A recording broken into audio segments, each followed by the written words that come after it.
¿Sabías que actualmente hay más de 200 millones de personas desempleadas en el mundo y que muchas otras trabajan en condiciones precarias e inseguras? Esta realidad es un reflejo de las desigualdades económicas y sociales que existen en nuestro planeta.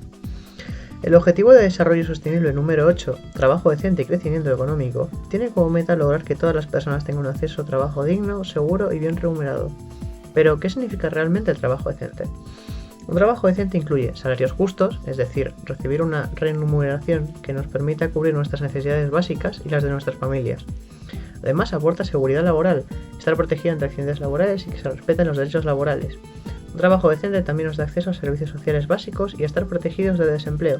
Además, en un trabajo decente hay igualdad de oportunidades para acceder a él y se combate la discriminación.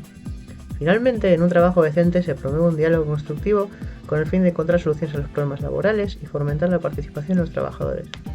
Un trabajo decente no solo beneficia a los trabajadores, sino también a las empresas y a la economía en general.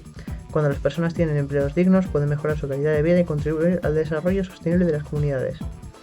Afortunadamente, existen muchas iniciativas y políticas que están logrando avances en la meta del trabajo decente. En algunos países se han incrementado leyes para garantizar salarios justos y condiciones de trabajo seguras.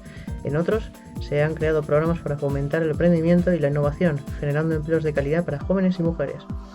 El trabajo decente es un derecho humano fundamental y es esencial para construir un mundo justo y sostenible.